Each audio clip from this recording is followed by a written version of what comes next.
University is often a pivotal time in a young adult's life. They are transitioning from teenager to adult and leaving behind everything they know in order to start a new chapter, hopefully prepare themselves for their future and realize their dreams and potential.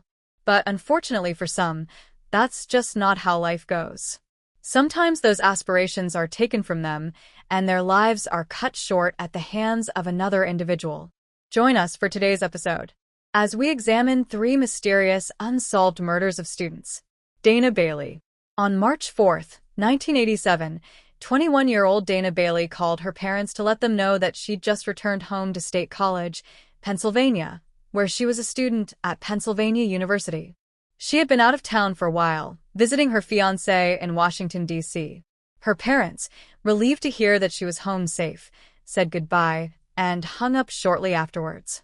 The next day, Dana's mother decided to drop by her daughter's apartment on South Allen Street, but was horrified to find the 21-year-old dead from multiple stab wounds in her second-floor apartment. Dana had been stabbed 6 to 7 times in her left breast, and she was naked, tied up, and blindfolded. Authorities believe that she was killed in her bed and then moved where she was posed on top of bedding and sheets spread out across the floor. Her body was visible from her bedroom window. The murder weapon, meanwhile, was established as being a steak knife from Dana's kitchen. It had not been brought in by the killer. Investigators struggled to find leads at first. Dana was well-liked and friendly. She had no known enemies and was happily engaged. But then they discovered that somebody was watching the 21-year-old's apartment from a building that was being remodeled.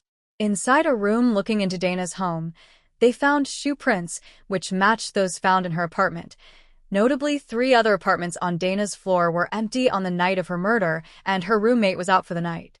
This led to speculation that whoever was watching Dana had been doing so for some time, as he knew the comings and goings of those in the building well enough to plan his assault accordingly. Authorities determined that the unidentified individual had gained access to Dana's apartment through a kitchen window that faced the area where he surveyed her. Despite managing to establish all of this, and despite interviewing dozens of individuals and following hundreds of leads, investigators simply could not identify the culprit behind Dana's horrific murder. In 1991, a third party came forward with a tip. The third party relayed information divulged to them by a man who would not speak with the police because he was a wanted criminal. Investigators learned of a possible suspect who was a heating contractor in 1987. It was noted that he would have been familiar with the rooftops near Dana's apartment due to his work. The suspect was further described as being 5 feet 10 inches and white with dark curly hair. He drove a gold or bronze Pontiac Trans Am with stripes. Though investigators pursued this line of inquiry, nothing seems to have come from it, and it's unclear if the individual was ever identified.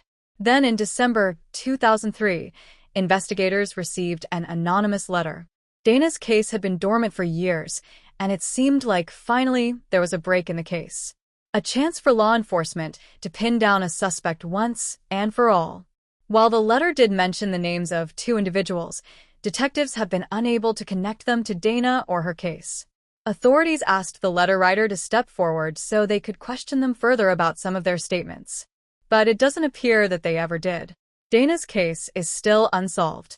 If you have any information about her death, you can contact State College Police at 814-234-7150. Kelly Nolan.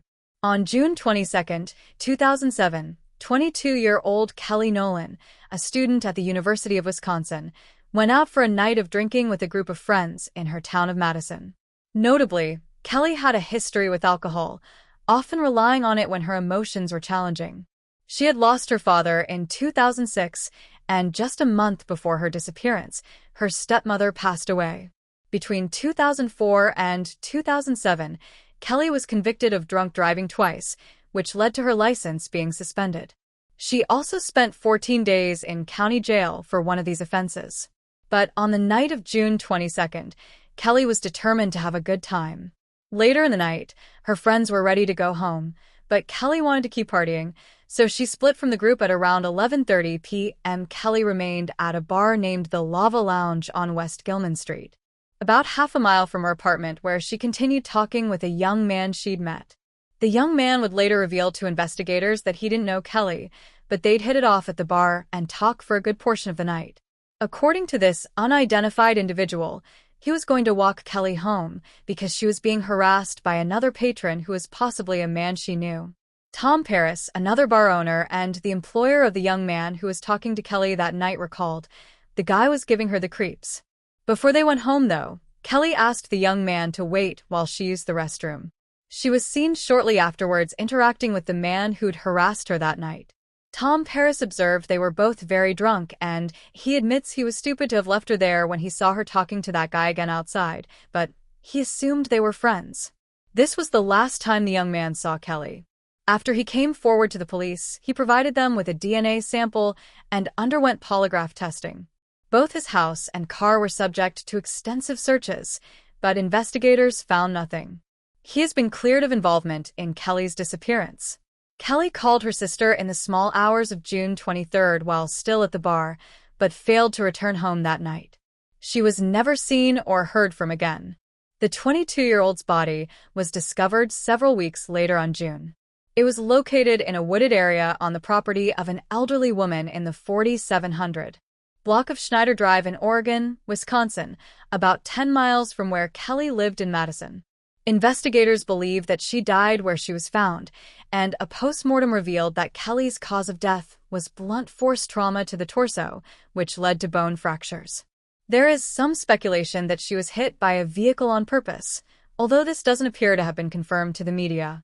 Kelly's case has been at a standstill since 2007, though there have been attempts to reinvestigate it over the years. When she was last seen, she was wearing jeans and an emerald green scoop neck top. Investigators are looking to speak with the witnesses who saw her on the night of her murder. If you have any information about Kelly's case, you can call the Madison Area Crime Stoppers at 608-266-6014. Tammy's Wiki. In the days before 21-year-old Tammy's Wiki's disappearance, she was having trouble with her car. A student of Grinnell College. In Grinnell, Iowa, Tammy had spent her summer studying in Madrid, Spain. As the summer break neared its end, she and her brother left their home in New Jersey for a road trip back to their respective schools. They would stop off in Pittsburgh to visit family and then head to Evanston, Illinois to drop off Darren at his university. Tammy planned to continue the trip alone back to Grinnell afterwards. However, during the trip, Tammy's white Pontiac failed them several times. At one point, Darren believed he'd sorted out the issue, and they arrived in Illinois on August 22, 1992. After staying with a friend overnight, Tammy prepared to go on her solo trip. Darren checked her engine one final time before waving her off. Tammy didn't make it far before the Pontiac began having trouble again. Over 60 witnesses saw her looking under the hood of the vehicle that afternoon at mile marker 83 on Interstate 80 in central Illinois. According to authorities, around 26 cars stopped by to check on the 21-year-old during this time. Tammy never made it to Grinnell. She was due to contact her parents and let them know she'd arrived safely, but she never did. And since they failed to reach her, they reported her missing. By the time the police began looking into the disappearance several days later, however, her car had been towed and could not be tested for fingerprints due to a chain of custody failure. Still, the vehicle showed no signs of a struggle, and inside the car, her handbag and camera remained. Soon, eyewitnesses began to come forward. An Iowa truck driver named Robert Bullington told investigators that he'd seen Tammy get into a gray Chevrolet Celebrity with a male driver. He reportedly spoke with a driver who said that Tammy's car had overheated. Bullington subsequently advised the man to stop at a truck stop in LaSalle, but no witnesses could place Tammy at the truck stop. Other witnesses placed a tractor-trailer truck next to the Pontiac when she was last seen at around 3:10 and 4 o'clock that afternoon. The truck has been described as having a faded rusty orange strip around the center, while the driver was dark-haired, white, around 6 foot tall. And between the ages of 35 and 40, Tammy's body was recovered on September 1, 1992. She was badly decomposed and on the side of a rural stretch of Interstate Highway 44 in Lawrence County, Missouri. She was identified through dental records and still wore the clothing she had on when she vanished. Her body was discovered by a trucker who had pulled over to the side of the road, stating at different times that he had done so to urinate. or to pull tarp over the truck bed in preparation for the rain. He noticed a foul smell upon exiting his vehicle and soon found the remains. Tammy had been wrapped in a red blanket and had been stabbed 7 to 8 times. Her post-mortem noted that the wounds had been made in a circle around her heart, which was most unusual, and that they'd been made using a small, sharp object which had led to internal bleeding. Though her clothing was intact, some reports, including one from the FBI, that Tammy was sexually assaulted before her death. Her watch was missing from the scene. It played the tune of Raindrops Keep Falling on My Head and had a green umbrella on its face. Investigators have theorized that Tammy was killed elsewhere and that the perpetrator drove her across Illinois and into Missouri before dumping her body 500 miles from where she vanished. In the days following the discovery of the body, a task force was established made up of 14 investigators who were a mix of local authorities and FBI agents. In the subsequent weeks, they identified several suspects, the most notable of which was Lonnie Bierbrot, a trucker and convicted felon who was out on parole at the time of Tammy's death. He was questioned in early 1993, and investigators discovered that he had gifted his wife with a watch that looked similar to the one missing from Tammy's body. Furthermore, he was identified by a witness as the man she saw near Tammy's Pontiac on the day of her disappearance, and he lived not far from where the body was located in September. However, he could never be linked physically to the case. The watch he reportedly gave his wife was never recovered, and he died in 2002. Several other suspects came and went, but all of them were ruled out. For decades, the case has been almost dormant, although podcasters, armchair detectives, and Tammy's family have all been attempting to look for answers and shed light on the case. In 2020, serial killer Clark Perry Baldwin was arrested.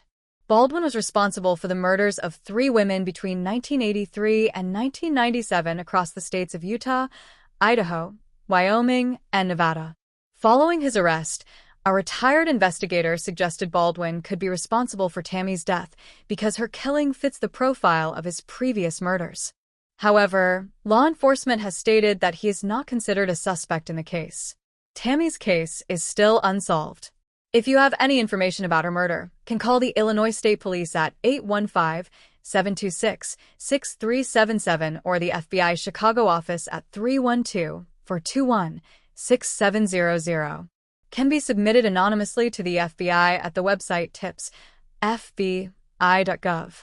And there you have the facts. Please leave a comment down below with your own thoughts and speculations. And remember to like this video and subscribe to support the channel. Thank you for watching. Stay alert, stay safe, and I'll see you next time.